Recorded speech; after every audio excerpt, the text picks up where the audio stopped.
We'll get you ready for Week 6, but Week 6 has already begun, and it was those two, Tom Brady and Antonio Brown. The scoring combination, mixing a little Leonard Fournette, and Tampa Bay beat the Eagles. Didn't cover, but beat the Eagles. What do you think about this Bucs performance? You care so much about your bets. I do too. You done turned me into a gambleaholic. Here's a story of a man named Brady who threw the ball 13 times to Antonio Brown, who's become his #1 target with the Bucs. Who would have thought, right? You get there, they got Evans, they have Godwin.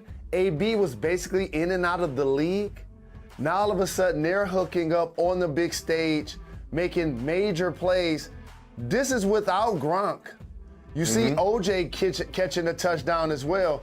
As long as you're going to protect Tom Brady and their offensive line has been doing an amazing job of doing that, he's going to pick you apart. And that's exactly what he did to the Philadelphia secondary in particular. And it was also Leonard Fournette, another player who was just let go by a team, rejuvenated with the Bucs. Same with Antonio Brown. As you mentioned, Gronkowski. It just seems like once you get to Tampa Bay and Tom has you in that offense, he's going to feed you and you're going to win. Fournette looked great, but Jalen, on that last drive, there was a play that we have to discuss, and that was the taunting call. After Fournette was tackled on the sideline, Avery just kind of stood up and looked at him like this isn't much here. Like, that's not much. That, to me, is not a flag. That was 15 yards in a crucial drive that the Eagles defense needed to get the ball back to the offense to get the win. Look at that. You know, I was an explicit trash talker, and by no means do I believe that this should have been a flag in any way, shape, or form. Don't take the personality out of the game.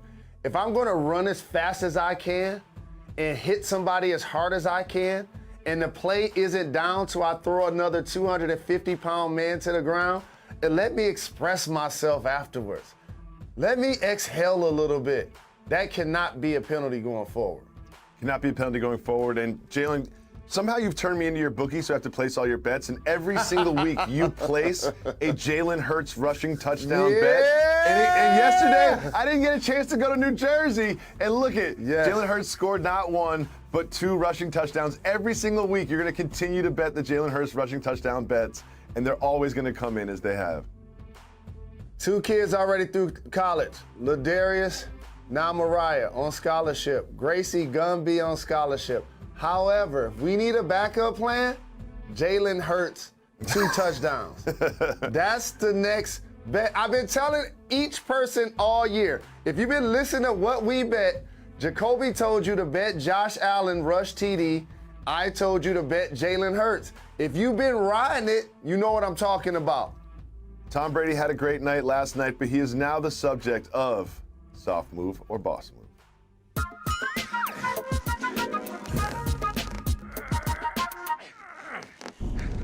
Tom Brady was on Jim Gray's podcast, and here's what he had to say about a post-Super Bowl celebration with Snoop. Boss move, letting your 11-year-old son party with Snoop Dogg. Uncle Snoop, this is definitely a historic boss move. And I want to take you guys actually behind the curtain on a few things that were said there that was cold, that probably went over a lot of y'all heads, that only a certain fraternity of us got what he was saying. Don't underestimate the part where he said, I might not see this boy again. That's baby daddy talk. Trust me. He's like, you know what? We just won the Super Bowl. I got him with me these days. He cannot go home and tell his mother this. And by the way, Snoop gave him a great nickname. You think he earned it that day? Jack and the Beanstalk. And also, don't sleep on this. He said Snoop night? had a pole. Like Snoop got in the Uber with like a stripper pole and some ladies. I like the idea that Snoop was the one who brought the pole. We're gonna move on to some matchups. Do you think he earned this nickname? Snoop was like, keep that under your hat, Jack. I love Snoop so much. We gotta get him to come back on the show. We definitely have to have him come back on the show. Now we have to turn our attention to Week 6 matchups in the NFL, and the biggest game in my eyes are 2 titans of the AFC, 2 of the best quarterbacks under center in the game right now. Justin Herbert and Lamar Jackson are going to battle it out. Who would you take if you had to take one of these quarterbacks on the Detroit Lions? Well, the beauty is that when I like to size people up, whether it's in the boxing ring, I think back to something that happened during the pandemic that changed all of our lives. And we had Swiss Beats and Timberland on this show to talk about it. A versus battle between Lamar Jackson and Justin Herbert. That's what I see this weekend, Jacoby. Bars! That's what I see. Bars! And by the way, Big Daddy Kane and KRS-One gonna have a versus this Sunday. In all honesty, this is the epitome of a contrast to styles. And I ain't gonna even just talk about like their flavor and their skin color playing that position. That's another subject for another day. I'm gonna talk about their ability, how Justin Herbert, he has the height, he can make all of the throws from the pocket. But Lamar is a joystick, something we have not seen. It really, Kyler Murray, Michael Vick, like those are the other people that like give me that dual action. But how about how he's continued to be effective from the pocket? So in this versus, I know if you were going forward, you're trying to pick a franchise quarterback, as I see Hollywood Brown getting deep, I would, and by the way, Andrews. That's the game plan. That's the game plan. I'm taking Lamar Jackson in this versus. I would take Lamar Jackson. Justin Herbert is an exciting young quarterback in only his second year in the league, leading this Chargers team, which has been rejuvenated into one of the best teams in the AFC. That is one of the key matchups. That's in the early slate of games. And we did this last year, but now that they're 5-0, we're doing it again. Jalen and Jacoby is now turning into the Cardinals News Network.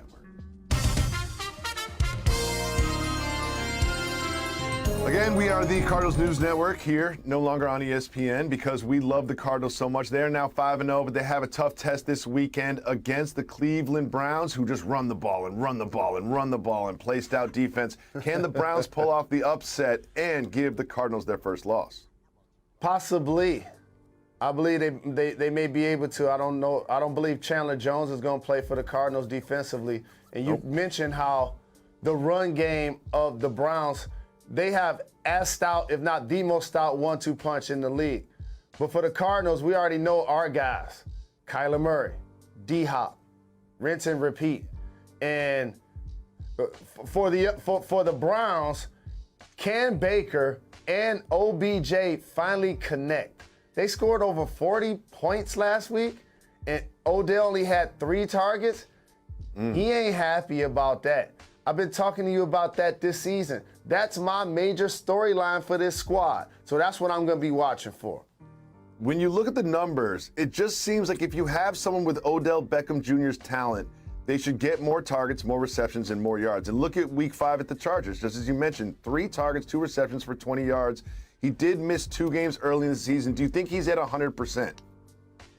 I believe he's at 100%. He hasn't indicated anything otherwise.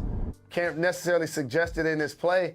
But since he's been there, we've talked about the fact that he and Baker haven't truly been able to connect and have those wide receiver one future franchise quarterback type moments. That's why Baker hasn't gotten this big deal yet. And that's why Odell Beckham may end up being traded. Those are the 2 guys that we're discussing. And we talked about the way Tom Brady has rejuvenated Antonio Brown, but let's not overlook, as we discussed, sort of rejuvenating the careers of star wide receivers. A.J. Green has been a key part of this Cardinals offense. We always talk about D-Hop, but A.J. Green has been doing work in Phoenix. We'll be looking at those 2 games, and we're going to get you ready for the rest of the games. But Jalen, the Lions, they find new and exciting ways to lose every time and put you in misery on the floor. We'll discuss them and teams that are actually good right after this on Jalen and Jacoby. Coming to you live above the Heineken River Deck, Pier 17 at the Seaport, New York City. Welcome back to Jalen and Jacoby. Jalen, every week is another matchup for the Lions that is inevitably going to end in heartbreak for you. This is your reaction to them losing to the Vikings last week, live. What is this the face of? Meow. What is this the face of? Meow. The last-second loss to the Vikings, The 85-yard field goal from the Ravens, like they lose every week, but they just do it in new and dramatic ways. You're in an abusive relationship with this football team, and as your brother, it's time for me to say you need to sever ties, dog. It's like when your friend is dating somebody they shouldn't be dating. You got to pull them aside and say, this isn't working for you. This is bad for you. Become a Die Easy Bills fan like myself. Oh, whoa. I didn't see that. Hold on, whoa. Did I see a Vikings player boss up? Hold on, whoa. I didn't see that. You know what? This is getting personal now. Yes. Hey, dog, let me tell you something. But you haven't been watching. I got a secret for you, dog. Do you know the best fourth quarter team in the NFL is led by my guy, not golf, Jared Montana? Do you know that? Can you be the best fourth quarter team in the NFL if you haven't won a game? If you have not won a game, can you be the best fourth quarter team in the NFL? Just philosophically, is that possible? We can come with the stats. They're like third and something. Like, we killing it in the fourth quarter. You know, where are we getting the win? Tuss told me all of these great things we are. You know what I'm saying? Oh, wow. The Eagles game, that's it. Oh, dog, here you go. I got you. We're going to beat the Bengals. Oh. Chase finally won't get a touchdown. We're going to beat the Bengals. Oh, Jalen Hurts going to get 2 touchdowns on us. I'm betting that. We're going to beat the Steelers. And we're going to beat the Steelers, too. And we're going to beat the Browns, too. Oh, so those are 3 wins. Okay. Right so there. you predicted a 12-5 record for the Lions. Are you sticking with that? They're going to go 12-0 the rest of the year. No, that's unlikely. Yeah, that's. To be fair, they're in a lot of these games. Yeah. They won the first half against the Packers. They had the Ravens at 4th and 19. They beat the Vikings. They went for 2, took the lead. They beat the Vikings, but then just didn't beat the Vikings. You really need to lead this team. But you know what I want to do? I want to fly in with the Honolulu Blue and try to talk to some of the people that bet that the Lions would win over 5.5 games this year. Good luck with that. Thank you, Jacoby, for saving me. Thank you, Jacoby, for saving me. I'm going to not just save you from making that terrible bet. I'm also going to save you from this team. You really need to lose this love for the Lions. Every Sunday we watch football together. It's Detroit. You can have all the screens in the world, and you just lock in on the Lions game. It is pathetic to watch. Moving on to teams in the Lions conference that actually played decent football. We're talking about the Packers and the Bears. And Aaron Rodgers was asked about all the quarterbacks he's faced against this division rival. This is his answer. It's hilarious. Jay Cutler. Kyle Orton. Rex Grossman. Oh. Mitch. 4. That's about it. Do you see yourself ever playing there when your time comes playing here? No. Hard no. It's just not going to happen, man. I'm not going to be able to do it. You saw that look on his face. He was like really thinking. He was like, what other quarterbacks have I faced? You know what I just decided, Jacoby? Maybe I should do that for the Lions. Let's see how many Lions quarterbacks I can name. Can somebody keep count of this? We'll be here for 45 minutes, Jalen. All right, so Matthew Stafford is the most recent, but I'm going to start one out my youth. Gary Danielson, Eric Hipple, Rodney Peete, Andre Ware, Joey Harrington, Scott Mitchell, Eric Kramer, Dante Culpepper. Dan Orlovsky, our colleague. Dan Orlovsky, my guy. Oh, man. There's been so many, and there's been so many losses hung on all of those quarterbacks at the hands of Aaron Rodgers. And this is going to be him against Justin Fields for the first time. Can Fields and the Bears stop Aaron Rodgers and get this upset? And my guy Charlie Batch, who went on to be a great backup for multiple years. This game is about 2 units. Of course, our guy Justin Fields, the greatest quarterback in the history of the Chicago Bears. And I wonder if he's been to Urban's Pint House. I wonder if he got a chance to hang out there. In all honesty, it was great to see Khalil Mack regain his all-pro type of play. And the same thing for Aaron Rodgers and Devontae Adams hooking up. Friend of the show, Aaron Jones, has been gashing defenses. And so that offensive weaponry going against that Bears defense, that's what I'm looking forward to seeing. Well, I'm looking forward to this Chiefs-Washington football team game. But you know when people say they want the smoke? Wide receiver Terry McLaurin did not want the smoke. Let's listen to Terry describe his introduction last week. Have you gotten stuck in the smoke from the smoke machine? Bro. Last week it was the worst it's ever been for me. And that's nothing against the people who run that or anything like that. But usually it's like, I almost got the cadence down. It's like, shh, shh, shh. And when it pauses, I sprint out. But today, last game, it was like, shh. I was like, oh, shoot. Like, I'm trying to navigate. I'm like literally walking. I'm like walking, trying to get through the smoke. I'm just making sure I don't run into one of my teammates or one of the cheerleaders are like right out there. So yes, last game was a challenge. Yeah, so that definitely got me last week. Let's take a look at what Terry was talking about. That's a lot of smoke. That's too much. That's too much smoke. That's way too much smoke. But it always looks great to watch the players on the other side looking heroic and triumphant to start the game, look confident. And then, unless they had like Riggins and Joe Theismann, Darryl Green, Man and Manley, and Joe Gibbs, shout to Joe Gibbs. They ain't been getting close to no Super Bowls. They ain't been getting close. But shout to my guy, McLaurin, because he's a beast as a receiver. But how about the great innovation and technology in the medicine that players get to take advantage of today? That's really what I take away from this story. The hyperbaric chambers, all of the things for recovery, all of the things for strength, all of the things to help elongate their careers.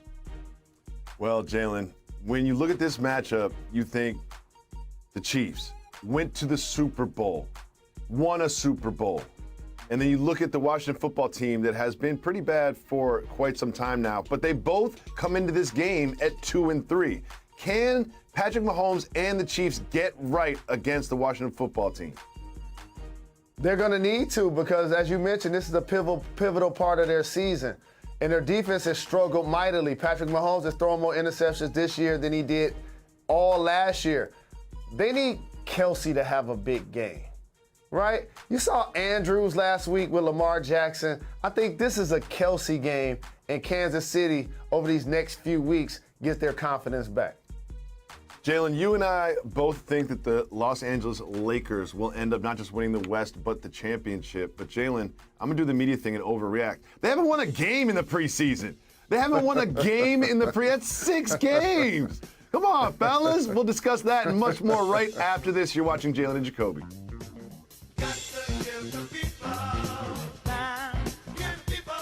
Back to Jalen and Jacoby. Jalen, you and I have high hopes for the Lakers this season. However, they've played exactly 6 preseason games and lost all 6 of them.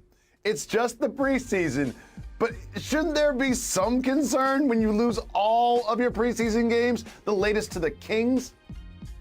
So how many wins do the Lions have so far this year? 0. How many wins they have the year they went winless? 0. That preseason, they were undefeated. Don't worry about the Lakers. They still got LeBron. They still got AD. They added Russell Westbrook. They're the clear-cut favorite to win the championship this year if they're healthy. Tuesday night they play the Warriors, and I bet they come away with a win. We'll be back next week. Tune in. You're fucked.